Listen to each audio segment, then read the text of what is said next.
My relationship with Yiddishkeit is avodah pnimis. So I got to compromise on that so I can be a Shliach and reach out to somebody else. No. You are a Shliach because it's your job to take responsibility for Yiddishkeit. Right now your responsibility is to daven, then go daven. Now your responsibility is to fix that midah, go fix it.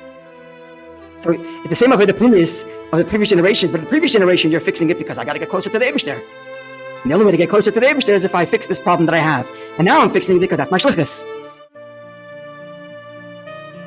I'm Yossi Kamen. Welcome to Among Chassidim by Der Herr, an ongoing farbrengen about life as a chassid, our vibrant connection with the Rebbe, and inspired living shaped by the way he teaches us each and every day. This episode has been graciously sponsored by Mendel and Devora Treidel and family. Good afternoon, Rabbi Levi. How are you doing? Shalom Aleichem. We're doing very well, Baruch Hashem. How are you? Baruch Hashem, I'm doing well, and thank you for being here. You're welcome. Thank you for the opportunity, and I'm going to take the opportunity to thank you for all you do in the Deher. Myself, my family, and many in our community enjoy the Varmkeit that the Deher brings, so shekayach for your work, and thank you for having me on. Okay, you're welcome, and it's a schus, and I hope to be able to do more for a long time. So I think we should start off, and I want to ask you, you're a Shliach in Montreal, in the MTC. For those who are not familiar, you should be. Montreal Torah Center. It's a famous Chabad House. And you're in an existing Chabad House. Your father's the Shliach and your uncle. Maybe you can start off with describing a little bit about your Shlichus. Okay. So as you mentioned, my wife and I are Shluchim here in Montreal in a small municipality called Hampstead, and the Chabad House here is Montreal Torah Center, the MTC. Baruch Hashem, it's a high-functioning moisid with strong leadership. My father, my parents, and my uncle, Itchy, and his wife. And it's a very high-functioning moisid with strong leadership both spiritually and physically, administratively. And there's 6 shluchim and shluchis that work here full-time, plus other staff. So there's a lot going on. And every one of us have our role and our place within the moisid, within the shlichus. And I can share a little bit about my shlichus. So first of all, my wife and I do all the bar and bat mitzvah here. And then me specifically, I do a lot of shiurim, chavrusas. And along with that comes the larger hashpah work, farbrengens, and so on. And then there's a unique project that we have. We're actually coming on to the 10th anniversary of having launched this project called the L'chaim Project. And essentially, it's a platform by which members of our community, Makaravim, just Bali Tshuva, just general people in the community, to get involved in Mivtzoyim, to find a place where they can contribute to the community, to the work, and be part of the shlichus. So that's, I would say, probably the unique component of the shlichus that we have here in Hampstead. Okay.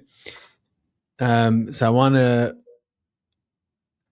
focus on one of the things you mentioned, a few of them, but this L'chaim, what's it called? L'chaim? The L'chaim Project. It's called L'chaim Project actually because it's named after my uncle who passed away 10 years ago. His 10th yahrzeit is coming up in Shvat. My father's brother, Chaim Olav Shalom, was not an official Shliach. He was a businessman, but his entire life was dedicated to the cause. He was the executive director of the yeshiva in Melbourne, which is a central Chabad institution that has all the schools and everything else that goes on there. He was executive secretary of that and involved in many other communal issues. So he kind of exemplified this idea of someone who's not officially a shliach. He's a baal bas, he's got a business and a successful business, but dedicated his life to the shlichus. So we named the whole project after him, L'chaim Project, where people can get involved. Just like he was a baal bas involved in shlichus, people in the community can get involved in shlichus. That's the idea. That's where it came from. Okay, so I've never been to MTC, but I've seen the spirit of MTC over the years, whether it's coming Shabbosim to the oil, often, and I've noticed that there's a whole group. It's not just a Chabad house that people come. There's people that are totally their lives have been totally transformed by being part of MTC. And you see a guy 1 year, then 5 years later he has a full beard. That type of that type of thing. I've seen that with my own eyes. So it's very interesting to me that basically one of the important things that you're doing is to ensure that if someone is taking those steps, that I guess this is a fundamental part of being a chassid, is you yourself being involved in afatzas hayadus and afatzas hamayanis, and that's what you're trying to infuse into the mekaravim. So maybe you can focus a little bit on like what the reasoning behind this, why this is so important, and and obviously this is a big project that you're involved in. Yeah. So two things to say about what you just said, and then I'll back up and answer your question directly. So the first thing to be said is that that's one of the beauties of working in a high functioning moisef with 6 shluchim, and when it operates properly, you can service the full gamut of Jewish life. It's to just understand that Hampstead, the neighborhood we're in, is a square mile, and it's 90-something% Jewish. I think outside of Eretz Yisrael, maybe Kiryas Yisrael more. I think this is the highest, what's the word? Per capita densely populated number of Jews. It's like 90-something% Jewish. So, inevitably we're going to be servicing all kinds and all types. So, and you come into Shul on Shabbos here, and you'll have people who, at least for now, are still driving on Shabbos, and others wearing hats, beards, because they just put them on, or for years. And we have Steinmach too. Like mamash, have the full gamut of Jewish life that exists in MTC, and that's Baruch Hashem, a testament to my father, my uncle, for building this moisef that can operate in that way. That's the first thing. The second thing, in terms of people's development as they deepen their connection with the Rebbe and Chassidus, and the role that this project plays, I think about it in this way. So the Rebbe made us into Chassidim. What did he do? Well, first of all, he taught us Chassidus. Okay, so you want to make Chassidim, go teach Chassidus. And the second thing the Rebbe did is the Rebbe empowered us to reach out to our fellow Jew, to do Mivtzoyim. It's not as if you're a chassid, and then you're gracious enough to share your chassidus with others via Mivtzoyim. But the Mivtzoyim itself, the hafatzah itself, is part and parcel of your identity as a chassid. So if you want to make chassidim, then you got to provide these things too. You have to teach chassidus, and you have to provide them with the opportunities and the empowerment to be able to go into Mivtzoyim. So that's the first two things I want to share. But if you want to back up a little bit more, and I'm not sure how broad we can go in terms of the philosophy behind the L'chaim project and what it does.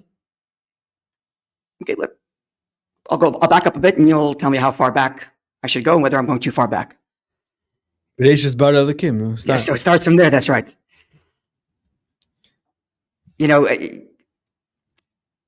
People who ask, so this came around 300 years ago. Matan Torah was 3,500 years ago. So, what was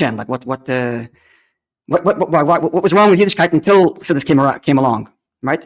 And the answer is obviously very straightforward. What was wrong with Yiddishkeit until the Mishnah was written, right? But at some point, the Mishnah had to be written, right? Because Torah is eternal. The Rebbe speaks about this in many sichos. Torah is eternal, and at the same time, Torah is also new in the sense that Torah is constantly being adapted to language and to meet the needs of the generation that is living out that Torah, right? It's not just because, Nebuch, we're in a generation that's so downtrodden, we have to, dumb down Yiddishkeit. Nebuch, we have to write the Mishnah for people who are going to forget it because we no longer have a Sanhedrin, so we have to.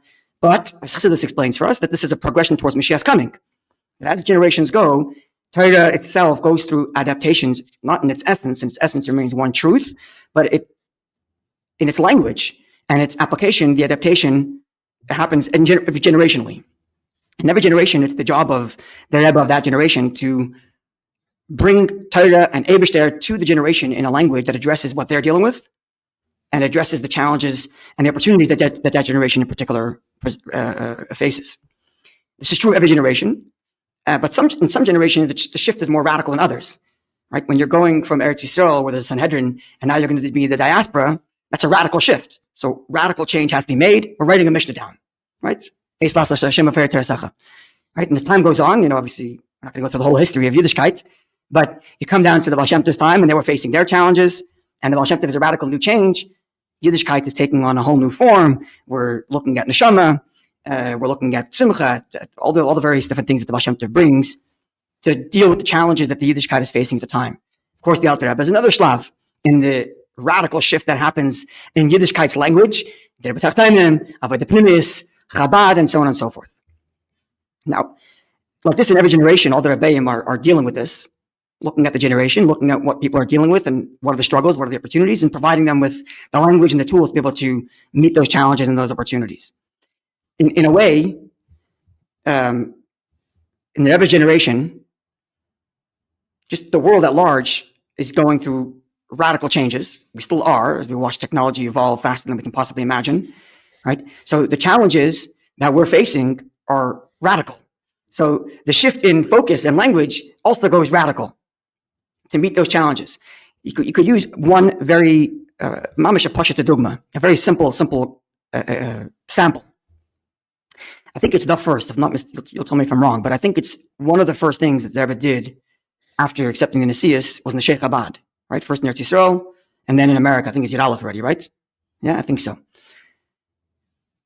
That was a radical change in Torah and in Yiddishkeit, Yiddishkeit. Siddiq Rebbe, success of the Baal Shem Tov is sitting and having farbrengens for women. That's what Rebbe did, right? And creating these opportunities. Then you fast forward to, well, before we get there, right? The idea of women being involved in public life was a new thing in the world, and Rebbe created a platform to meet those challenges. And now you have women who are chassidim, who are public, who are doing the shlichus, and so on and so forth. Right? This is just one small sample of where Rebbe is meeting the challenges of the generation and radical steps bringing Yiddishkeit to women's time. This is just a funny thing. And you go to the next shlav, like later Rebbe pushed for women to learn, right? Which is it's a radical shift. The Gemara says, as tiflis, right? It's a radical shift that there was going. That there was women should learn Torah, right? So there's a yechidus with the Belzer Rebbe, I think it is, right? And they was pushing him on. It's a matter of public record. They was pushing him on women learning, and he's kind of responding with the classic, conservative. It's not the way we did it, that kind of thing. But you fast forward to today. I mean, the Belzer Rebbe is a recognized force, but it's just a funny thing. And the girls' schools in Belz used to say Tachas Asiyas of the Belzer Rebbe, now it's the Tachas Asiyas of the Belzer Rebbe. It's something I noticed. But you see, they're like, what? I didn't know that. Okay. I'll tell you why I did this, because I once gave a lecture series on women in Torah scholarship and history. So I began with the Rebbe's radical change, and then I backed up to see if any other examples, because the Rebbe puts in the footnotes of the Sikha, the Rebbe puts footnotes of examples of women who are learning. So I had to use that as a basis for research. So I was looking up the Yechidus, so I started to look up, okay, where's Belz today? Anyway, I just saw that, noticed that little shift. It's just a funny little thing. But so taking that as an example, right, where women are learning Torah, right? And Rebbe explains that the Gemara says that someone who teaches his daughter Torah is going to have a negative impact. Today, that negative impact will happen if you don't teach your daughter Torah. Why? Because if you don't teach them, they're going to find it from somewhere else. Rebbe said this in the 80s. If that was true in the 80s, how much more true is that in the internet age? It's mamash makdim fulamaka. A generation where they're being fed other information which negates Torah, and they don't have the tools to. And they're engaging with all kinds of information when the information age 10x, and people are consuming all kinds of content. And unless you provide them with the proper Torah grounding, you're not going to be able to deal with that. They were preempted that like 20 years in advance, right? By making this radical change. Like writing the Mishnah down, but prevented a generation of young girls who grow up who are very confident in their Yiddishkeit and confident in their Yiddishkeit, and they can see all kinds of things and hear all kinds of information, but they have their grounding strong, which would have never happened if they didn't have that grounding. And we see the frum world coming on board. I mean, the frum world now has Torah learning for women everywhere, across the board. So that's just one sample of where, as the Rebbe looks at the challenges of the generations and makes these it's wrong to use the word change, but these like revolutionary. Sorry, I think that's the crux of the issue. I don't think the Rebbe, in the Rebbe's view, we're looking to change Yiddishkeit. Right, it's revealing a deeper truth within Yiddishkeit that matches the new challenge. Exactly. Yeah. There are some other forces that also said women should learn. That's because they were throwing away an old. Right. But Rebbe isn't saying women should learn because of progressive ideas. Yes, correct. Because of a deeper truth with Yiddishkeit as we're progressing towards Mashiach coming, as Rebbe mentions in that Sikha as well. Actually, that Sikha is a good example, because over there were talks about meeting the challenges, while at the same time talking about how it's a preparation for Mashiach coming. It's the same Sikha addresses both of those, right? Which is true of all the, I don't want to say change, but all the revolutionary adaptations of Yiddishkeit. Mishnah is a downgrade, but it's also a step towards Mashiach coming. right? The Sichos by Yiddishkeit said the same thing. I get to limit Teres Chassidus. Chassidus was megalot to a generation that was feeling down. You have to inspire them, and it's also preparation toward Mashiach's coming, like both at the same time. Ach Shadara and Ach Shadara Bitmiyah, both at the same time. This is a theme that goes throughout the Rebbe's Farbrengen, the Sichos. This dance between, it's we have to meet the challenges versus we're progressing better towards Mashiach's coming. Anyway, so all that just a broad context to this idea of what we're doing here in terms of inspiring and providing platforms and opportunities for Krovim to go on to be involved in Mivtzoyim. So one of the ways, perhaps, in which the Rebbe created this little radical language in what it means to live as a Yid, and the Rebbe himself said this actually, was the idea that every Yid is a Shliach. The Rebbe himself said this in I think it's Mivtzoyim, Mivches, in those years certainly. The Rebbe spoke about this idea that the uftu of the generation, the accomplishment and the unique characteristic of our generation, that every Yid is a Shliach. So what does that mean? What does that mean? Every Yid is a Shliach? In fact, if you look at the Sichos that are addressed to Shluchim, let's say by the Kinus HaShluchim, if you read them, learn them, or listen to them, it's very interesting that usually what the Rebbe does is the Rebbe speaks about Shlichus in the context of every Jew as a Shliach. Yeah. And the Rebbe is Meirech in it and speaks about it at length. Yep. And then at the end, the Rebbe says, especially those that are officially appointed Shluchim, full time as Shluchim of Chakma Chadnu V'Siderein. Okay, that's like the height of it. But in its essence, the idea of Shlichus is that every Yid is a Shliach. And then it's a Hayem Yem, right? There's Hayem Yem. Every Yid is a Shliach for Rebbe, for Alten Rebbe. It says over there. Yeah. Okay. So that caveat actually should be made at the outset. That it's not as if the distinction of the unique class of being a shliach was something that Rebbe made. It's not something that Rebbe gave out a contrast only for shluchim. That's not a secret. Right? But at the same time, like you're saying, in its essence, Rebbe was speaking to all Yidden, and they spoke about this multiple times. Every Yid is a shliach, and that's the uniqueness of the generation. That every Yid is a shliach. So what does that mean? What's being accomplished here? What's Rebbe doing? Is Rebbe simply saying that now everybody has to do an afatzas hamayanos? And if everybody's doing afatzas hamayanos, then who they're doing afatzas hamayanos to? Everybody's doing afatzas hamayanos, right? Stam, just on a sidebar, I heard from a good friend of mine of art, when Rebbe says that every Yid is a mashpia, which is a similar sort of thing. Like when it comes to Hakel, certainly Rebbe talks about how every Yid is a mashpia, right? Right. Today's language, talk about meeting the language of the generation. Everybody's an influencer. Everybody's a mashpia. Rebbe said this before the influencer generation. Rebbe said every Yid is an influencer. They've already mocked him refuah lamaka in the very same regard. So these are one of the futuristic things that the Rebbe spoke about that now we actually understand. That's correct. Rebbe said every Yid is a mashpia. Direct quote, right? Yeah. Translate mashpia in English. That's an influencer. It's a direct translation. You can go on and on and on about things that the Rebbe spoke about that we're only understanding now. I don't want to detract you, but I'll just throw it in there. I was watching the Sikha of Chanukah Live, Tafshin Nun Beis, and the Rebbe spoke about the satellite. Staka. So, no, the second Sikha. The first Sikha is about Shahak. Yeah, but Staka, exactly. The second Sikha, the Rebbe goes on a whole long arichas that through the satellite we're connecting. The Rebbe mentions Calcutta. We're connected with Calcutta. And the Rebbe says in one instant, you can have tzedakah through the satellite. You can have the tzedakah and the bank in Calcutta could write your bank here could right away give a wire in the bank in Calcutta. And then the Rebbe goes further and says that not only that, but you can have, if you have the Rebbe use a klate, like a grocery store in Calcutta, through the technology right away you can get the food in that grocery store to someone in Calcutta within seconds, within minutes. Yeah. So I remember when I watched this the first time, I don't know, 15 years ago, I was like, oh, the Rebbe was talking about not only the satellite, the Rebbe was probably talking about the internet. And now all of a sudden with AI, I was like, no, the Rebbe was talking about AI. Like that, now it all makes sense. Right. Even the internet, like, Amazon Prime, like what does it mean exactly? Yeah. But the AI in 1 second you can do. So it's like one of those other, like you're saying, a mashpia, okay, influencer. So go ahead. Yeah. So, just on my part, I was sharing before. A friend of mine tells me, when the Rebbe says everybody's a mashpia, so you can have two reactions. Either everybody's a mashpia, so now I got to go be mashpia on everybody, or everybody's a mashpia, so I go to everybody and say, teach me, because everybody's a mashpia, right? So everybody has something to offer. Yeah. Now, both are definitely true. It's just an interesting way to think about it. So what's the Rebbe, perhaps what the Rebbe is trying to achieve with this idea that everybody's a shliach?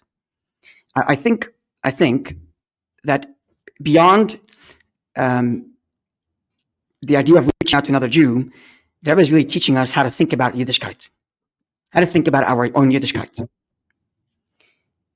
Until this language of everybody being a shliach, the way you thought about Yiddishkeit is like this. I'm a person. I'm an imperfect human. And the Eibishter is absolute perfection. And the Eibishter in his great kindness provided us a Torah where an imperfect little human can connect to him. And therefore, I have to do Torah mitzvahs help me connect to him. Well, even if it's Dira B'Tachtonim, even if it's about making a home for Hashem in this world, these are opportunities by which I can become a shutef, partner with Hashem and become closer to Hashem.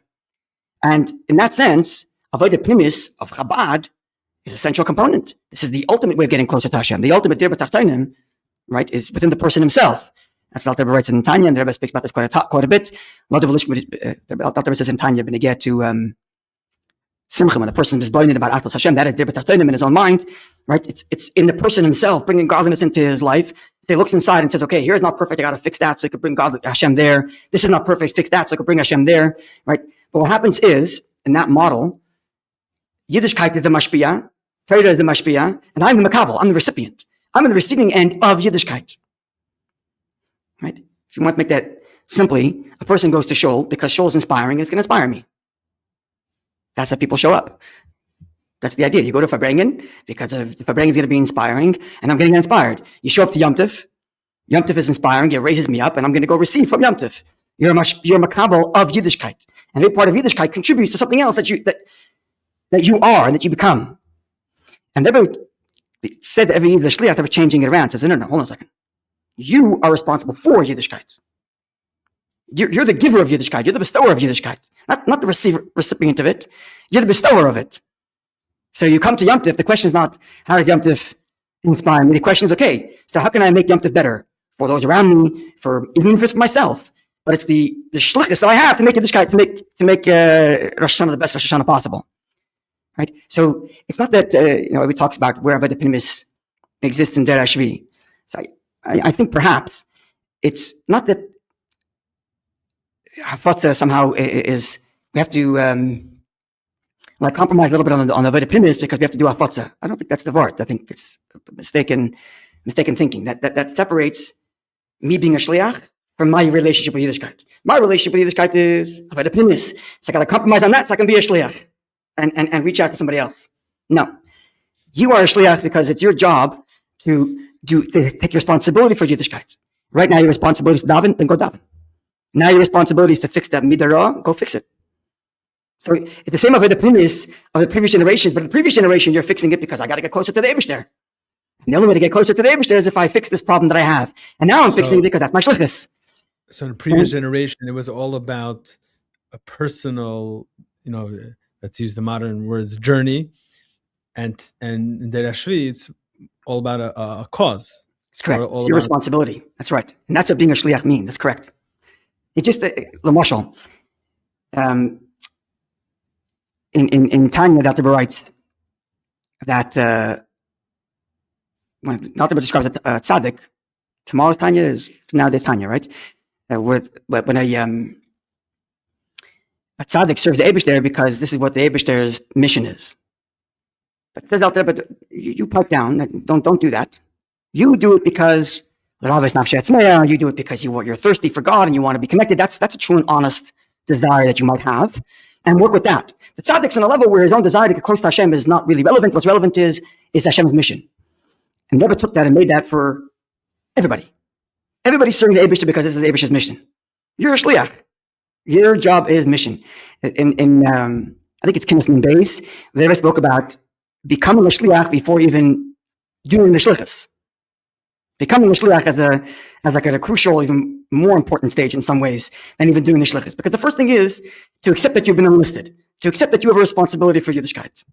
What your responsibility is going to be, find out. Talk to your mashpia, speak to your friends, and find out exactly which way you're going to take responsibility for Yiddishkeit. Whether it's going to be supporting, or your Mivtzoyim here, or becoming a shliach somewhere actually, or taking care of your family. What's the difference?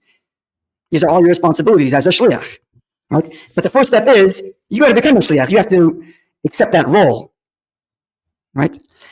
So the essence really of this whole project we did here is to inculcate that thinking that when Yom Tov comes, it's not just, okay, the rabbi going to bring well, is the rabbi going to give a good sermon, but no, there's someone in the community who's responsible for distributing, divvying up the streets. Everybody's going to go to Lulav and Esrog and make sure you get your streets, make sure you get your neighbors. And now it's a part of Yom Tov. Part of Yom Tov is, how are you going to contribute to the Yom Tov, not just be a recipient of it, right? Because that's really what the Rebbe did for us, right? It's like as Lubavitch, we feel uncomfortable if we don't there's another Yid there, we're not offering to put on film, we feel that responsibility, right? That's what it means to be shliach, to feel that responsibility. Yeah. We actually had a interview with your father in the Deher recently. Mm-hmm. He was talking about himself, it was about Mivtzoyim Tefillin. And he's talking about even himself as a shliach. He had, I was there. How he... the story, he mentions the story, right? Oh, you were there when he mentions the story that it was in Eretz Yisrael. He was coming to visit my brother and I, and we were both in yeshiva in Eretz Yisrael at the time. And you were with Chayalim, right? Yeah, we were walking around somewhere and bumped into Chayalim. And they asked, but it was soldiers, right? And someone asked you, "You're a Lubavitcher, so let's put on tefillin," and your father didn't have them. Yeah, and that was the rock bottom. So thanks to those Chayalim, I can't tell you how many hundreds of you didn't put on tefillin, because my father carries a tefillin wherever he goes. My uncle Itchy carries a tefillin wherever he goes, and it trickles down to the whole moisid. I can't go anywhere without my tefillin. What does this mean? I can't. How do I not? So I go wherever I go. I have my tefillin. Among Chassidim is brought to you by Chassidische Der Herr. We live in a chaotic world, a world where for us Chassidim, as a seinu, lei ra'inu, we do not have the ability to hear and see the Rebbe on a daily basis. Yet we know that the Rebbe is very much with us, and the Chassidus Chabad is alive and thriving more than ever before. One needs to only tap into it. Chassidische Der Herr provides you and your family with the tools necessary to tap into all of this. Whether it's the monthly magazine, the way it all began, whether it's Der Herr books, Der Herr online content, and so much more. Men, women, and children throughout the world benefit and use these tools on a daily basis. Whether it's children enjoying the children's magazine that comes along with the regular Der Herr, or enjoying the children's podcast, whether it's Bachrim in yeshivas receiving the Der Herr, whether it's girls in high schools enjoying Der Herr club in their local high school. People all over the world and from all walks of life enjoy and utilize these tools and take advantage of it. If you're not already subscribed to Der Herr monthly magazine, do so today at derher.org. That's derher.org. Der Herr is a dynamic organization which is committed to continue providing these tools, grow on a constant basis, and do all that we can to help this effort. Baruch Hashem, it takes a lot of resources and finances to make this all happen. You can be part of Der Herr through your financial support as well, through visiting our website derher.org, or through contacting us to setting up a meeting.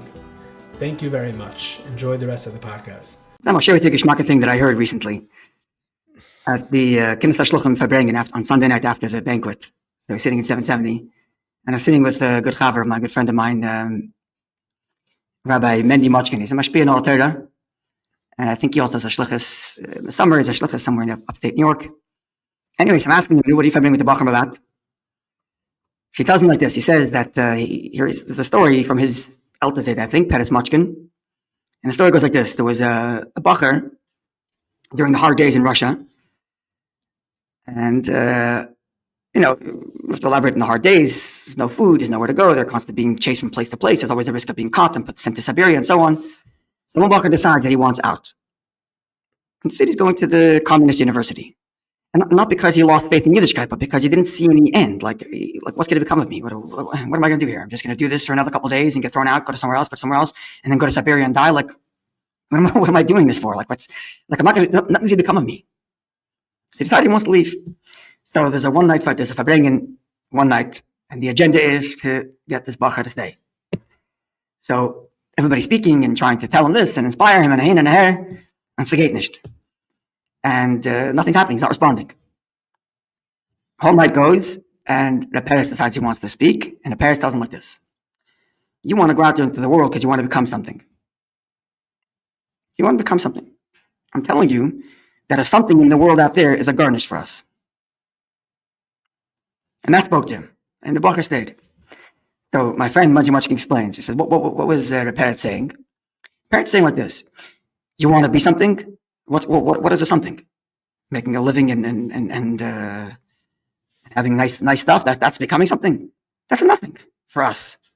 We have real being something. A real being something. You're serving neighbors there. That's real life. You want to be a something? Stick around here. Right? So Mendy Muchkin, my friend, says, he tells the Bachram, that's good to Der Shishi. Der Shishi is verkehrt. Der Shishi is the other way around. What we think as of a nothing over here is everything out in the world. So what we, in Lubavitch and the Yeshiva, we think, okay, not the best learner, not the best davener, okay, so, but when he go out there in the world and he takes responsibility for Yiddishkeit, he's everything. Mm. He's everything. A garnish by uns is by they out. Not was by they is a garnish is by uns. By they is out and by uns garnished. All the way around. It's a very tip of word. It's a very deep word. That in there's a word from the Frierdiker Rebbe that a chassid every now and again should think about what he would look like without Tanya and what it would look like now that he's learned Tanya, which is applicable to chassidus b'chlal and his connection to the Rebbe b'frat. A person thinks about what would you be if you didn't have the Rebbe third, and what do you look like now?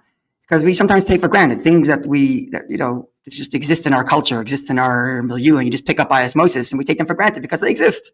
You don't realize that what you're thinking is a nothing is what the whole world's starving for. The whole world is starving for what you have here.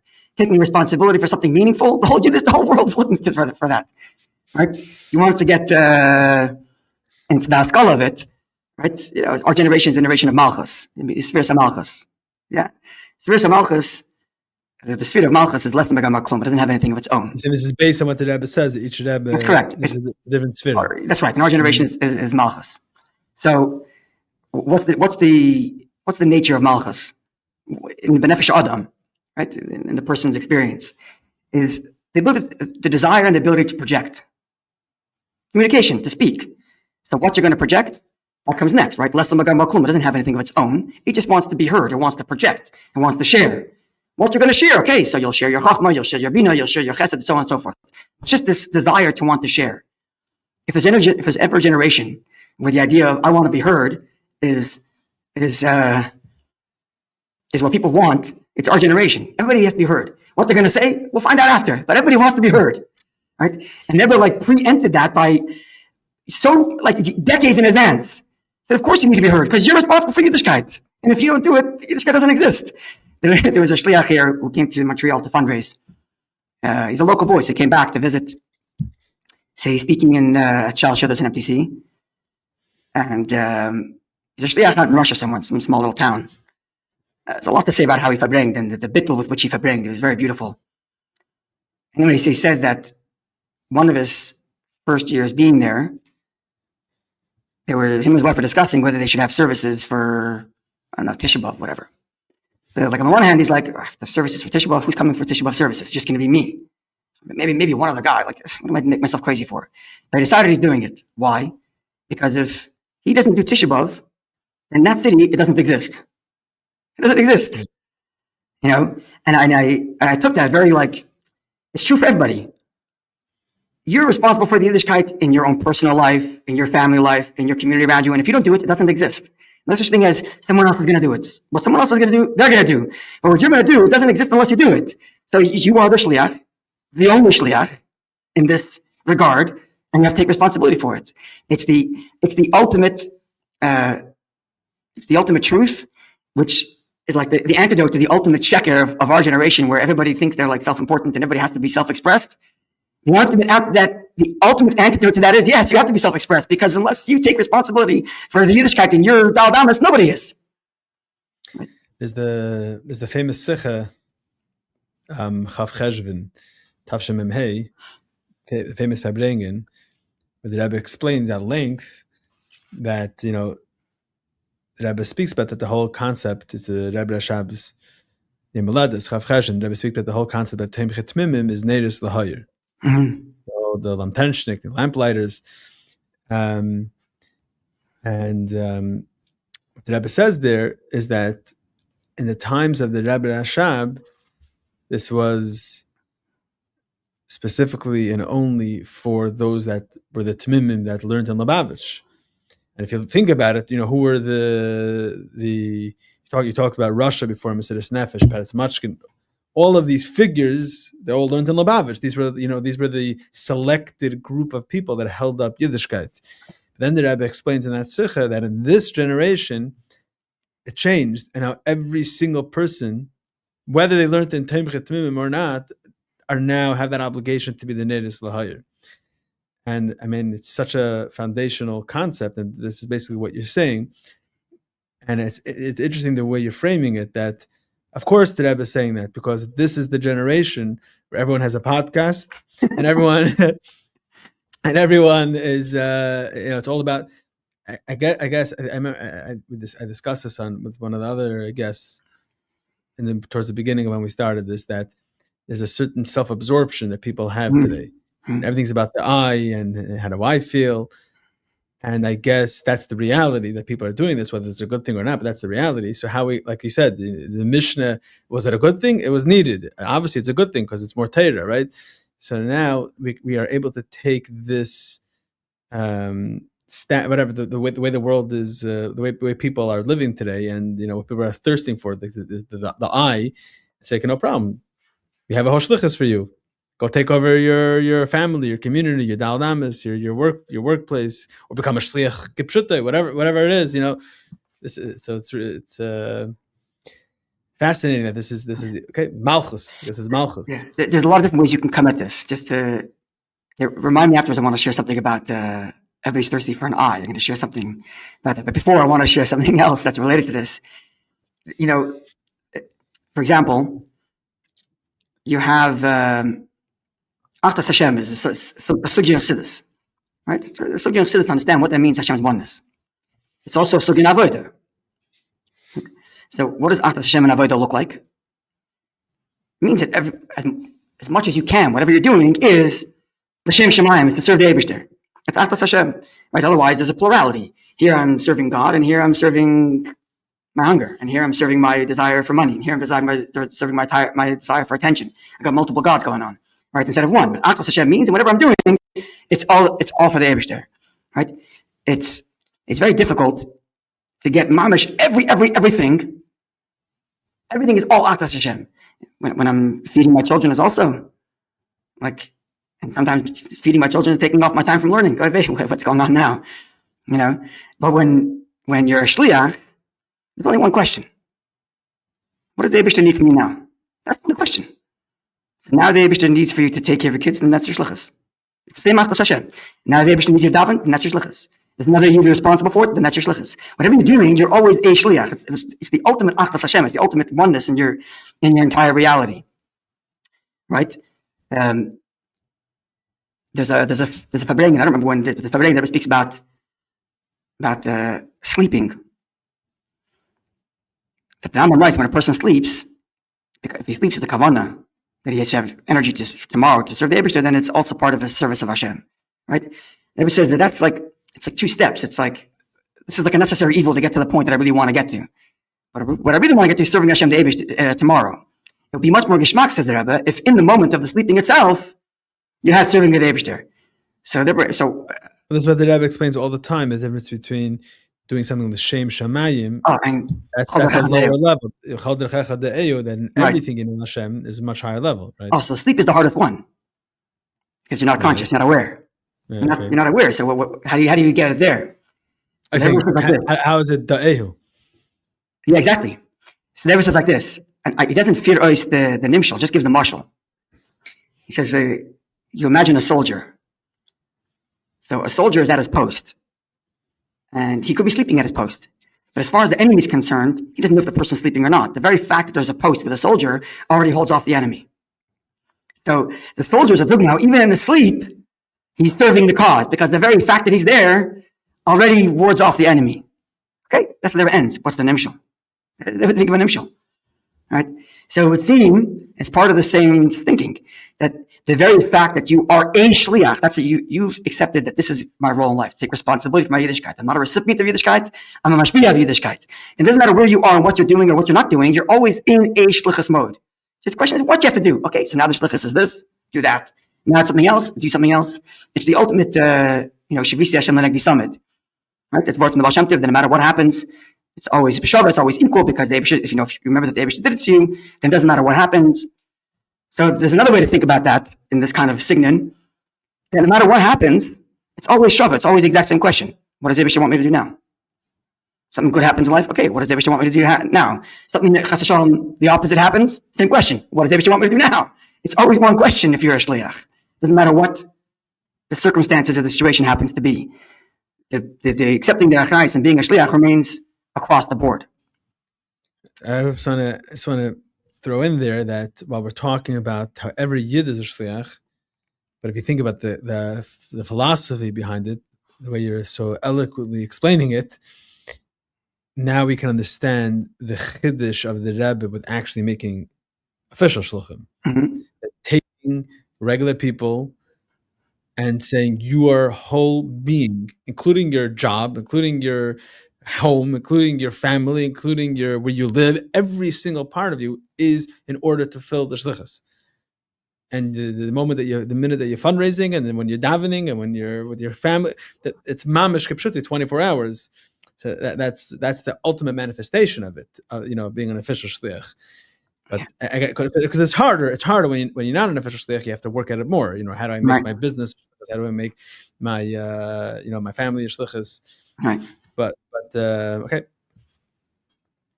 Yeah. So how do you teach this to your constituents in MTC? So this is a big noise in our Fabrengens, first of all. It's part of the. By the way, I still have to remind you about the I. Oh, okay, yeah. So that's a big noise in our Fabrengens, first of all. We talk about this a lot, Fabreg about it a lot. But at this point, we've been doing it for 10 years now, Baruch Hashem, and it's really become like a indistinguishable part of the fabric of the community. So at Fabrengens, members in the community who have been involved in doing these things will share what they did. And what happened today, I met a Yid and I did this, and it becomes part of the culture and the sprach within the community is your involvement in one way or another, certainly when it comes around Yom Tov, or if there's I mentioned before that it's 95% Jewish here. So if there's ever a fair in the park, in the local Hampstead Park, right? So Baruch Hashem, the mayor of our municipality, Hampstead, is a full member of our shul with a yarmulke, learns Chassidus. There's an article written about him on Chabad.org. You can have a look at Rabbi Levi. So we have a beautiful partnership with the local municipality. So at these fairs, we'll have a tefillin booth set up. So the only shliach there is me, or my father, my uncle, as it may be. But otherwise, it's manned by members of our community. And what ends up happening is it's so beautiful because half the people at the fair are their friends. Mm-hmm. So they're bringing their friends over, their neighbors. Oh, come check out the booth from my shul. Come, and it creates this kind of culture in the community where everybody's talking about it. I don't have to preach it anymore.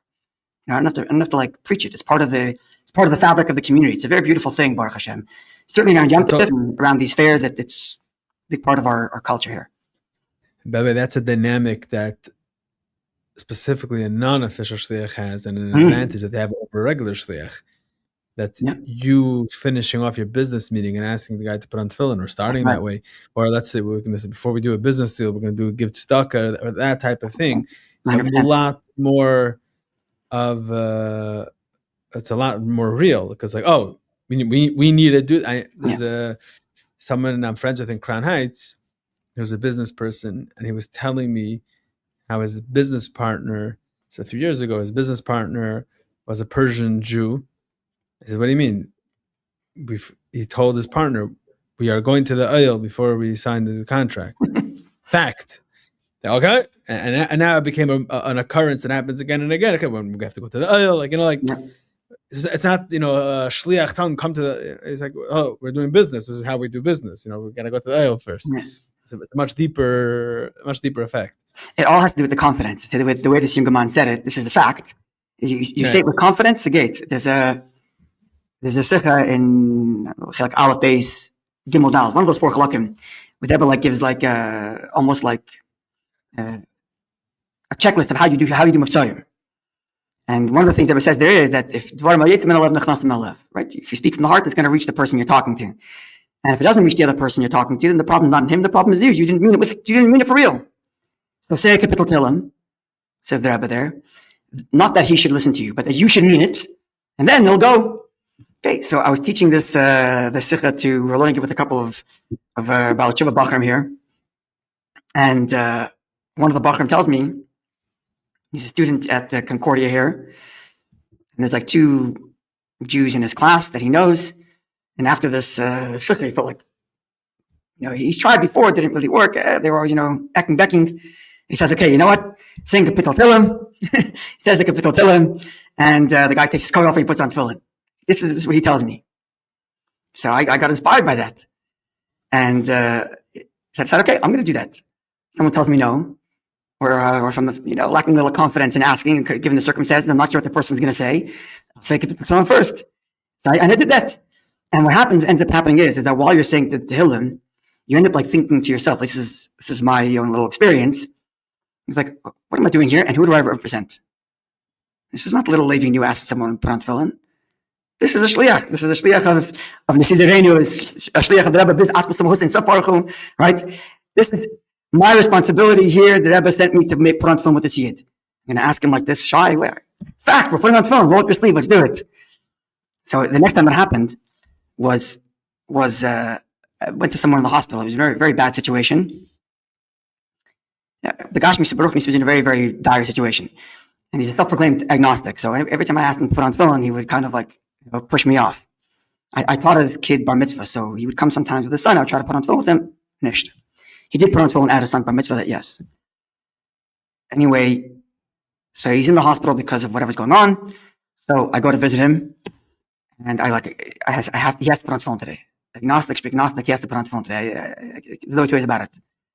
I get there and I tell him, I say, okay, you gotta put on tefillin today. No, Rabbi, you know already, I'm an agnostic. If I put it on, I'd be lying. And I don't want to be a liar. So his sister's sitting there, and his sister says, no, 1 second. You like the rabbi, right? You want to make the rabbi feel good. So put on tefillin for the rabbi. That wouldn't be a lie. You're doing it for the rabbi because you like him. Right. And I said, no, that's not going to work for me. I said, listen, you have a neshama and you care about Yiddishkeit. And you made your son bar mitzvah because you care about Yiddishkeit. Tefillin is a Yiddishkeit thing. You want tefillin. Says, Rabbi, you're right. Rolls the sleeve up, and we put on tefillin with him. It was a very emotional scene. His mother walked in the middle. She was crying. I was crying. He was crying. We said Madani, explain what Madani is. Anyway, so just this idea that the confidence, remember who you are and what you are, that you are a Shliach, right? Before doing the Shliach, is being a Shliach. And you have that confidence, the whole world is open for you, and everybody's waiting for you. Everybody's waiting for you. Everybody's waiting for you to take your responsibility and play your role. Mm-hmm. Okay. So it's interesting because it's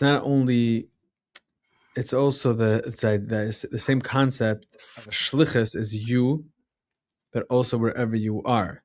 Mm-hmm. It's the same idea. So, for example, the Rebbe told many people that you mentioned the hospital, that were in a hospital, let's say for their own medical needs. Michael Raskin. I want to say his name, yeah. No, there's many people. The people that the Rebbe told me, if you're there, it's b'hashgacha pratis in order for you to do in the Mivtzoyim. Mm-hmm. Yeah. So it's the same idea that, like, what do you mean? I'm going to the hospital because I need a procedure. Right. No, you need a procedure is because that's your shlichus. Yeah. That's why you're going to meet this Jewish doctor who you would have never met. Yeah. So obviously you have to put on tefillin, you have to do Mivtzoyim. Actually, recently I was in the hospital. My son had a procedure, and I was texting someone. So someone said, I assume. Yeah, it was Baruch Hashem, and I was texting someone. He wrote, okay, by the way, for sure you came the episode the Mivtzoyim. I had my tefillin with me. I was all geared up. You know. I had to read the Meshanu article to be inspired, and I was all geared up, and the doctor had a nice Jewish name. Turns out he wasn't Jewish, so it didn't work out in that scenario. But how could the shlichus? your shlichus then was to inspire yourself in that minute. That was your shlichus. Exactly. Yeah. Whatever the circumstances are, there's always a shlichus. There's no such thing as not you're not of a shlichus now. And the Sheva Mitzvahs also, right? Right. I mean, even if it's not reaching out to somebody else, even if it's your own, that's your shlichus now, right? Even if the pnimis is your shlichus. By the way, this also has to do with the whole idea of shlichus. I've seen so many letters from the Rebbe that people wanted to move places. They wanted to leave. They wanted to or give up their job or looking for something. The grass is greener, some type of other opportunity. And the Rebbe very often, obviously there's Yitzim and Aklal, and the Rebbe did let people move, but as a rule, the Rebbe is discouraging people from just picking up and moving. And usually the Rebbe says, what do you mean? You're influential in your community, you have hashpah. For sure, if you're a rabbi or you're in a Meisad Chinuch or something like that, that's for sure. But even if not, it's, like the whole concept that people want to make aliyah. So usually the Rebbe is telling people that there's something to do here, and that's why you're here. So it's all part of the same concept that there's hashgacha pratis, and hashgacha pratis is that you're a shliach to your place. And it's just I've encountered that. Right, and it's a very foreign concept to people that are not exposed to the Rebbe's point of view. Right. Because otherwise, Yiddishkeit you meant to receive from. You receive from your rabbi. Right, and my contract is done, and I'm going to make aliyah or whatever. Have a better business opportunity. Moving to somewhere else, like next, like the community. What I owe the community. Yeah. What do you mean? Do you know what you do in the community? Do you know how influential you are? Do you know how good of positive influence you have in your friends? Do you know what your role is? People are not even thinking that way. Yeah. They're not even realizing their own worth. So the mayor I was talking about, Mayor of Hampstead, had a story like that. It's in the Chabad article. You can have a look at it. He was thinking of moving for whatever reason, and he went to the oil with my father, and there they met with a certain person and had a fabrengen about this idea that if you're somewhere, it's because you have an influence and you have an impact. And the impact he had after that is not just in Hampstead, where we live, the incredible partnership we have with the city and being able to do a lot of the hafatzah that we do. Just small example, every Rosh Hashanah, we have a shofar in the park, in every single park in the square mile. It's 11 parks. Every park has a shofar blowing. And the people who do the shofar are Mukravim as part of this L'chaim project. So we learned the halachas, we learned how to do shofar, 11 guys go out, and 2,000 people hear the shofar on Rosh Hashanah. It's wild. But for that, you need a partnership with the city, right? So this is one example, but many other examples of things we do in the city that we have this partnership, and all thanks to the fact that he went to the oil and had this fabrengen and was inspired by this idea that if you're in somewhere, this is your shlichus, you have to stay there. And after some chastada over the attack in Eretz Yisrael, and especially in Canada with all kinds of anti-Semitism that was going on, our municipality, through this mayor, became like a voice for pro-Yiddishkeit, unembarrassed, unabashed, and he was like quoted in the newspapers all over the country. Not because he decided to stay and take the achayis of, accept that role as a shliach here in Hampstead and not go off to another city, which he thought would be more comfortable for him. This is mamish happened to us. It's beautiful. Yeah. So I encourage you to read the article.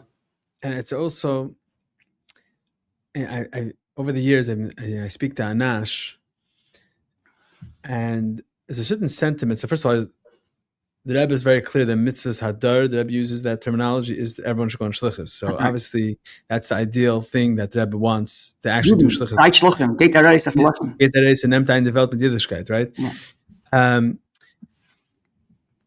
On the other hand, we're talking about this idea that someone that's not is also a shliach. So I realize that I've been speaking to people, and I notice a little bit of a trend, especially with older people, people that are probably in their late 50s, 60s. It's almost like a regret. They look around and they see this huge shliach, this famous guy. They're all my friends, and I was supposed to go here, and I was going to go there, and I was going to go here. Like they were about to go, they wanted to go, but it's almost like, and then I did it, and so now he's the big shliach, and I'm this guy. I'm making money, I'm not making money, whatever.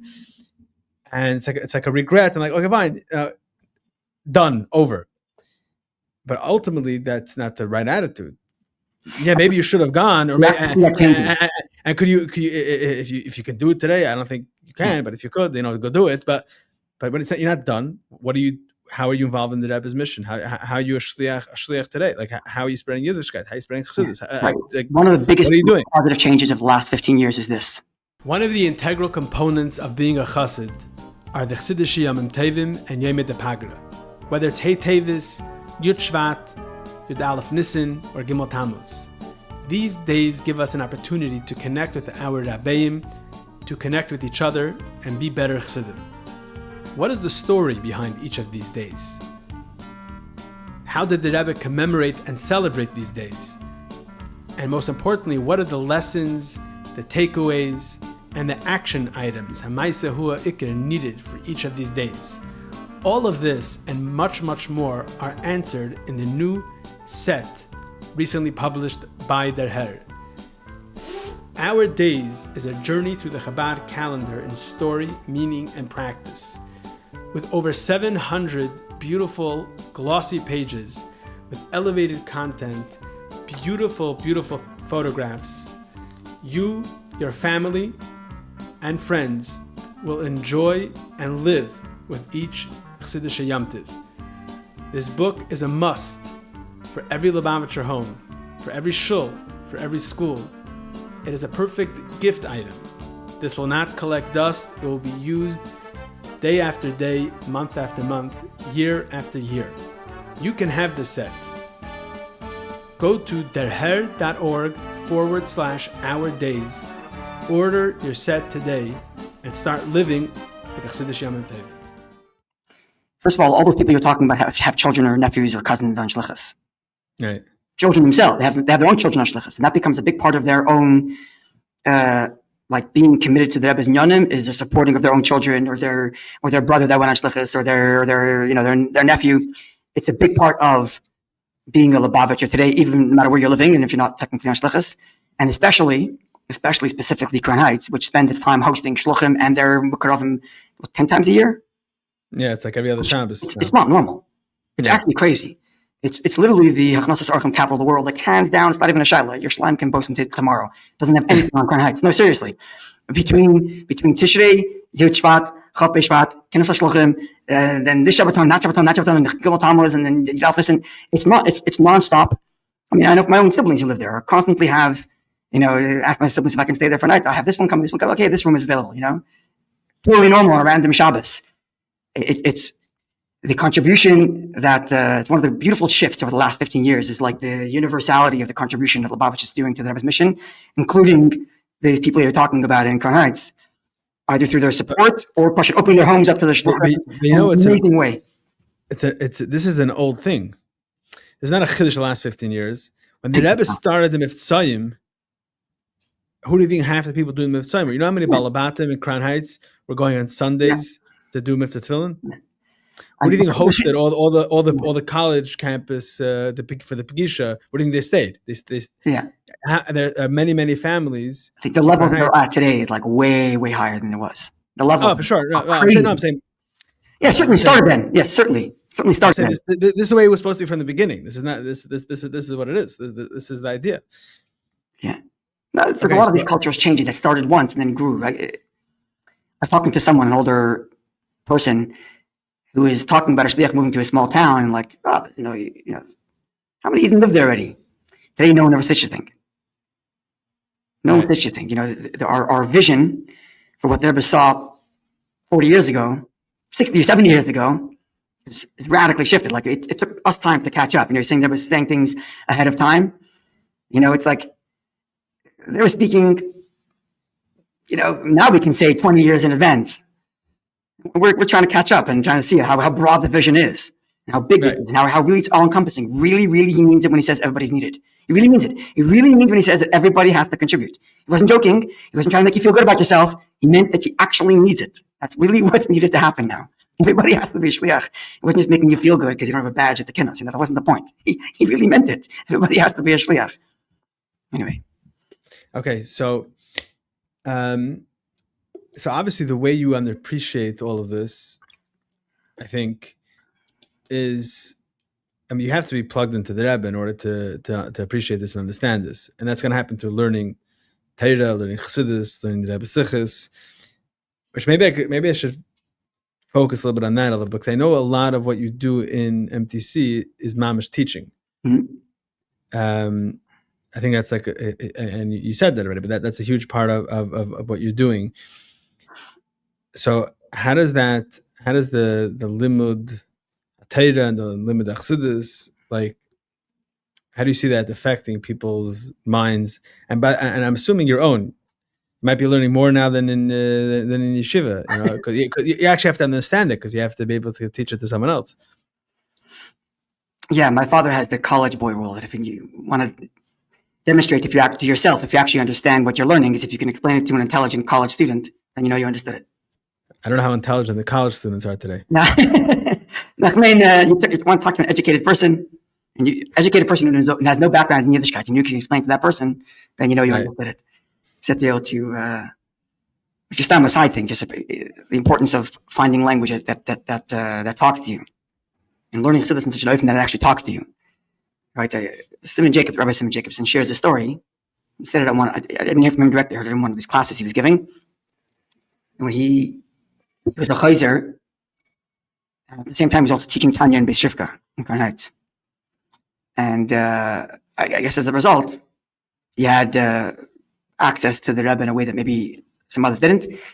So he asked the Rebbe if he can translate Ki Karev Elecha Davar Moed, the word Karev, in the front in the Daf Hashar of Tanya, which is usually translated as close or near. He wanted to know if he can translate it as relevant. And if I remember the story correctly, if you ever speak to him, you can ask him directly. The Rebbe made a check on the word. It's relevant. Relevant. So now, Lavar Heitev, to explain very well, Eichu Karev Moed, how it is exceedingly relevant. Serve Hashem with your mind and heart. It's a small change, but it changes everything. Right? So, like when I'm teaching, it's like, okay, so the Alter said that everybody has a nefesh lekes, nefesh bahamas. Do you feel like you have two people inside you? If you don't, then you didn't understand what Tanya said. Because it's talking about you. It's not a theoretical thing about people who have, about some mythical creature who has two nefashos. No, you have two nefashos. So unless you understand how that applies to what you're feeling and thinking, then you're not reading it correctly, right? Tanya's yechidus. So unless he's talking to some issue that you have, then we're not learning it correctly. So just push you to find language that actually talks to you in the way not language as in English versus Yiddish. It could be in any language you want. Language in the sense of the way the message is received and the way the message is communicated in such a way that it actually is relevant to what you're living with and what you're dealing with, right? So having said that, and I have to give full credit to Bereisha Bereshina as my father's my teacher for before I went to yeshiva I was learning. So this is my father. So it's really my first primary teacher, and specifically in this regard, to be able to find language that is relevant, not hide behind the mimer's language to say that you understood it. You repeat back the word, hide behind the word. Sorry. I want to throw in mixes shvach of the fun of, but I happened to bump into you Sunday morning of the Kinnis HaShluchim, or maybe it's Friday morning of Kinnis HaShluchim this year in 770, and we ended up learning a mimer together. Oh, that's right. Shabbos, I didn't see you anyway. Yeah. Shafti B'Shalom. You were looking for me to continue. Shafti B'Shalom, and I was actually very amazed how you learn a mimer. That first of all, you translated every word, and you made sure that not just people like rattle off like a concept, and they like you're saying hide behind the mimer's words. You're explaining it in the same thing that it said in the mimer without actually understanding what it's saying to you. I saw this. I never watched or attended your shiurim, but I saw in learning with you that you embody this. Yeah, it's definitely something I learned from my father for sure. Try to do as best I can, but even when I learn myself, in my own mind, I try to translate everything into English. In the language I speak, that's how I speak, right? I speak and think in English. Okay, so then translate it into that language so that you can actually understand what you're saying. And in that regard, learning with somebody else compels you to do that because, again, you can't hide behind the words. The person needs to understand what you're saying. So you have to actually use words that the person understands, right? So it kind of compels you to dig deeper and make sure you're understanding it more correctly and more properly so that you can communicate it in such a way. And certainly preparation is key. Again, something I learned from my father, who told me that if you don't prepare for your shiurim, it means you're not respecting your crowd. They came and took off time to listen to you, then the least you can do is prepare to say something that's meaningful to them, right? So, which means you have to push up learn on your own. sit and learn, right? And then beyond that, I mean, everybody has to throw around word a lot, every chassid has to X. Everybody likes to throw that word out. But as I state in the holy books, everybody has to have a kviyas of learning chassidus, right? Being a shliach or being a balabas doesn't exempt you from that. Being a busy father doesn't exempt you. That's enough, just learn your own. Not to prepare for shir. Not to prepare for shir, correct. Learn because you have a seder limud chassidus. A seder of limud chassidus. You learn the same way. Learn in the same way, where you're translating the words to English and to yourself, and making sure you're understanding what you're saying. But everybody, if a seder limud, that's a daita d'nafshe, that's relevant. Using that word is relevant to you, and even if you don't use it in a shir, it ends up contributing. I think it was to Rabbi Baruch Shem Tov in Detroit. Rebbe told him, correct me if I'm wrong, but it's from memory. Rebbe told him before he went on Shliach that he should learn a few more sugis and nigla chassidus, right? I'm not familiar. You have to ask by his grandkids; they'll know better for sure. But I'm quite sure that Rebbe told him something to the effect of, as a preparation for Shlichus, he should learn more chassidus and nigla. First of all, you have more to say, you'll know more, and then Rebbe said something to the effect of divrei lamdin niskablin yoser. I think that was the lashon, something along those lines, which means if you yourself are a person that's quote unquote a lamdin, which means you're involved in the world of learning and you're absorbing Torah, then whatever you're teaching, even if you're not teaching that which you learned, but what you're teaching gets heard better because you're not just a person who's, regurgitating something you read that morning. You're a person that's a person living in chassidus and living in Torah, living in, and when you say it comes out. Rebbe, I think it's from the Rebbe Rashab. A lamdim is nicht der was learned. Yeah, it's not a lamdim is not someone that knows how to learn, someone that learns. Yeah, correct. That's right, and it definitely has its impact in all regards. That when you're communicating with people, your own learning comes through, even without trying, even without specifically teaching that thing. But it comes through because it becomes part of who you are, right? That's the idea. And that's part of the shlichus, right? That's part of the shlichus. Is to what do you see in the people that you're learning with? How do you see it affecting them? Right. So changing them. Yeah, there's definitely times when you can see, as you're learning with someone, like they slowly start to, like their eyes start to slowly open up and they start to think different. You can see the wheels turning. You have to pause what you're saying because the wheels are turning. And if you talk more than I've been hearing what you're saying, because they're still trying to process something so radical and so different to what they have thought previously.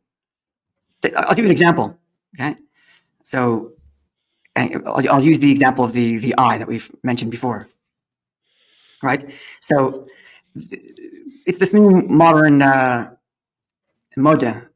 Everybody has to love themselves. It's a thing nowadays. Sure, people like you and me are not aware of this, but it exists out in the world. Present company excluded, but it exists. This thing exists out there in the world. People are very busy with loving themselves. And okay, so what does that mean? And how does Torah respond to that? Yeah. So Torah says, right? Love your fellow as you love yourself. So Torah assumes you love yourself. Yeah, that's part of the line that this school of thought likes to say, that exactly. you can't love anyone else if you don't love yourself. Okay. So I don't know how many Perushim were written about loving yourself since that pasuk was written. Usually, avas atzma is a negative thing when it's talked about. Exactly. Isn't that funny? So loving yourself, and the truth is, again, present company excluded, but when people that exist in the ether are very busy loving themselves, it's very difficult to get love from them because there's a compromise that has to be made. And that's part of the whole shitta. You're taking care of the whole world, so you got to compromise a little bit and love your fellow so you can love yourself a little bit more. Mm-hmm. That's the whole shitta, which is the opposite of the pasuk said. The pasuk said, if I love myself, I'm going to love have what to contribute to others if your bucket's empty, that type of thing. Right, exactly. So stop taking care of everybody, stop loving everybody else, and make sure you love yourself a little bit. Right, mm-hmm. which is like the opposite of the pasuk. The pasuk is love your fellow just like you love yourself, which means somehow the love of myself is supposed to be an extension and bleed into loving the other, when in reality it seems, at least the way it's projected today, that it's a contradiction, loving myself versus loving somebody else. One's gonna have to give. Right? Mm-hmm. Anyway, so I was thinking about this, and the truth is that if you look in Tanya and Peklam Beis, right, the Rebbe talks about Avas Yisrael. Peklam Beis, which is a standalone perek, really, right? In theory, you can skip from Lamed Aleph to Lamed Gimel, and in Madura Kama of Tanya, it actually does. It was added. It was added after. And by the way, I also noticed in the new Tanya Hashalim that almost all the Pirushim in that perek is only from the Rebbe. It's incredible. It's mamish incredible. Usually it's like the Rebbe and other Rebbe. In that perek, it's like only the Rebbe. Like, and how many times did the Rebbe mention this perek? I was having a conversation with somebody about the Rebbe's Mavteiches. The Rebbe has Mavteiches Tanya, but how the Rebbe qualifies that perek also. It's Achdus. It's very interesting. Anyway, meaning perek on the base is under the Achdus entry in the Mavteich, as opposed to Ava. Okay. It's interesting. Like that all there is beauty in perek on the base. That's what it is. That right. Perek on the base comes to Achdus Yisrael, not to Avos Yisrael. But that's anyway. So perek on the base comes in the heels of Lamed Aleph. Right? You're saying Achdus, not Achdus. Entry Achdus, perek on the base. Well, Achdus Hashem is there too, actually, in the same entry. In Achdus, it lists all the various different forms of Achdus, including perek on the base, amongst you. Anyway, if I remember correctly. Someone will correct me if I'm wrong. Anyway, so a lot of base comes after Lamed Aleph, right? Now, in Lamed Aleph, the Alter Rebbe says like this, which comes after Chav Tes and Lamed, where the person went through a whole process of like critical self-analysis. Right? The person looks in the mirror and says, "Okay, this is hideous. I'm self-absorbed here. I'm lying about that, and all these different things you're supposed to tell yourself about yourself." Right? Very, very critical that the Alter Rebbe is. Extremely.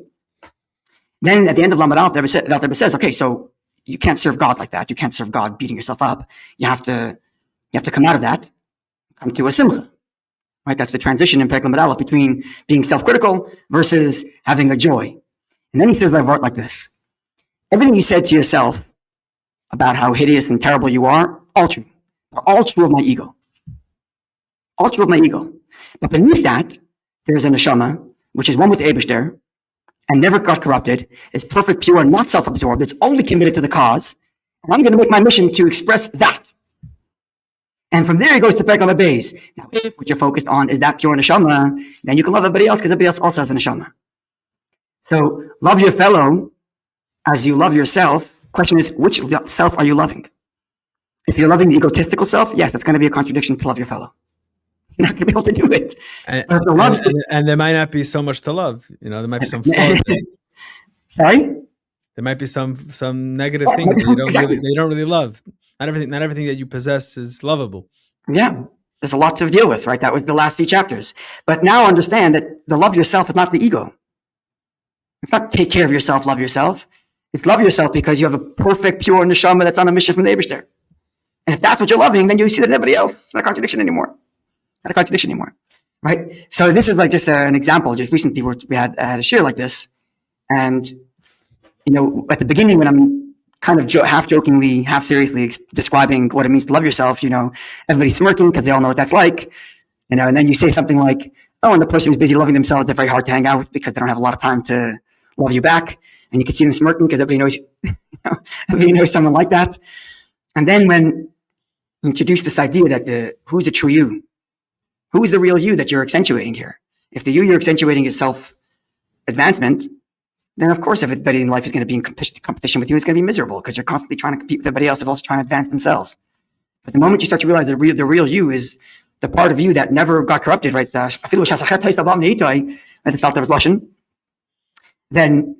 everything becomes beautiful because every is like that, right?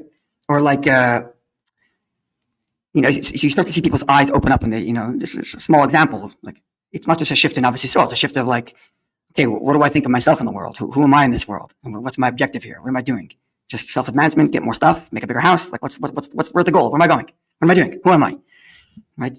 So these are small things that we take for granted as Lubavitchers because we grew up learning Chassidus, but they're monumental shifts in people's thinking when they introduce them to each other for the first time. I had that experience. Another example that I had learning with someone. I learn every Thursday night with a few people. I basically learn the Sichas Chelik Aleph through Daled, depending. I actually read it in Yiddish. Yeah, I read it in Yiddish and I translate it. Doesn't happen every Thursday night, but it's consistent over many years. It happens, often. I read it and translate. And like you're saying, when you translate it, you have to be able to say it for every single concept in English, so you end up learning it well and teaching it well. So one of the people I once had a conversation, like, what would you think about like tzedakah, like contributing? And the person said, I have a different philosophy about tzedakah, what charity means. It's a different thing, And I'm like, okay, no problem. I left it where it was. Then one Thursday night, we're learning a sikha about, the Rebbe starts speaking about tzedakah. It's a famous sikha. The Rebbe says that tzedakah, the word, is not translated properly in English. It's translated as charity. And that's the wrong translation, because it's not charity, it's righteousness. It's the right thing to do. Tzedakah means tzedek. It's the right thing to do. And therefore, why is it the right thing to do? Because if you look at the world, and the Eibush is here and you're there, and it's you made the money, therefore it's your money, and therefore why would I part with my money, give it to somebody else? Okay, so obviously tzedakah doesn't really make sense unless you're particularly generous or you like doing this. But if you know what tzedakah actually means, and that all comes from the Eibush, and you're the gizbar, the one that Hashem is entrusting to hold the money in order to give it to tzedakah, and then it's tzedek, that's the right thing to do. I said, remember that moment where that same person that I had that conversation with, that told me has a different philosophy about charity, which I didn't even attempt to change his philosophy. When he learned it in Chassidus, learned it from the Rebbe, I saw like the light bulbs go off, like in his mind, like, oh my gosh, like I never thought about that. Like that's crazy. Like, and that's how like you can see radical shifts in people's mindset, pasha from Limud Torah. And I'll share a great story in that regard. Sorry, go ahead. No, I'm saying, but this is we're talking about, we're picking on the guy that doesn't know so much because because they're taking it more seriously maybe, but it's also for you not to take for granted. When you compare it to someone who doesn't have what you have, you start to see what you have. Right, but so I'm saying the same thing for us. All these things that you talked about earlier, I mean, there's a Shliach and everything, and many other concepts. You need to constantly pump yourself up with. Take a pittel tillim. Remind yourself. No, and I'm saying with learning. Yeah. And in that sense, yeah. What do you think you get? What do you think you get this from? Yeah, you get this from learning Torah and learning Chassidus, learning the Rebbe's Torah. I'm saying this is how your mind's going to be shaped. And if you can't rely on what you did 10 years ago, because you probably didn't understand 10 years ago. What were you saying? You had an example. So just first, but it's not just that you didn't understand 10 years ago, but you're a different person 10 years ago. Right. And if you're talking about Chassidus being relevant, what was relevant to you 10 years ago is not necessarily relevant to you now, right? Just from the stories of the Rebbe and Yechidus, you can kind of see that, where like problems that a 13-year-old have, they were took with the same seriousness as the Prime Minister of Israel coming with his problems, because in this kid's world, that's a real thing, right? So whatever's relevant to that person at that time, that's what they have to learn for. So you're 10 years advanced in your life, so you have. The relevancy is 10 years more advanced than it was then. Yeah. So you have to learn it again to talk to who you are now today. Anyway, the example I was going to give you about tzedakah, a real world example of this, and it links back to that idea of being a shliach, is so my father's father, is a businessman. Isn't a card carrying Lubavitcher per se. He doesn't wear a ben tam, his clean shaven beard. Whatever, I'm not going to get the whole story now, his connection to Lubavitch and how it all happened, but the bottom line is that he married a Lubavitch woman and he was involved in Lubavitch ever since then. So he was the secretary of the yeshiva, the executive secretary of the yeshiva from its inception till he retired. And my uncle Chaim Alav Shalom, we mentioned before, he took over from my grandfather's position. Now, in his capacity as the secretary, he ended up giving exorbitant amounts of tzedakah to the school. In Melbourne. And not always, or most times not, a campaign where his name was going to go onto the billboard. It was more, and I'm going to tell you that my grandfather told me these stories. Rabbi Groner would call him up and say, Max, payroll is coming next week and we're short 40,000. Dutifully, my grandfather would write a check, give it to him, and that was the end of it. A couple months later, the same thing happens. Max, we're coming up to the payroll, we're short 20. My grandfather was telling me the stories. When I was on Shliach in Melbourne there, he's telling me these stories. And he's telling you all these different stories about circumstances that happened and why someone messed up. And because that person messed up, they were short of payroll. Now you have to pay for it. And at the end of this whole thing, I'm like, Zayda, I don't understand. Like, just give away money like that? Like, my height, like, what's going on? So he told me something. He said it so nonchalantly. And I don't even think he'll remember even having said it. 10 minutes later, he probably forgot he said it. It was so mamish casual. He said to me, he's like, Levi, I don't understand something. So because I'm not talented enough to be a teacher, therefore I get to be rich. Like, what are you talking about? Not that like Max knew he's a rich guy. He's very smart and very clever, did a lot of good business. And in his graciousness, he decides he's going to bequeath some of his hard-earned money to the yeshiva because he thinks the yeshiva is a good cause. That's not what he said. It's like, oh, like since when am I supposed to have the money more than somebody else? It was like such a pashtas. Like it's one of those like moments that I hope to, never forget that, because it doesn't matter what. Okay, so for him it was money, and for somebody else it's something else. But it's the same both of being a shliach. It's what you are and what you have is not the yours, your ego. These are my things. No, you're a shliach, and you're giving tools for your shlichus, and that's why they exist. That's why all these things exist. Tools for your shlichus, and everybody in their oifen, in their way. I guess we have to take this seriously. Take the shlichus seriously. Take the shlichus seriously. Take the Chassidus seriously, definitely. Okay. Take the Rebbe seriously. So thank you for inspiring me and others. And I hope that there'll be one more person will be plugged in from our conversation. Thank you for the opportunity. And again, thank you for your shlichus that you're doing. Everybody contributes in their way, and we're all the same mission. It's all to bring the Geula, to Megala Eibishter in the world, to Megala Rebbe in the world. And everybody plays their part in their place. Okay. Shmika Dira B'Tachteinu. All right. Hatzlacha Rabba. Sei gesund. Thank you.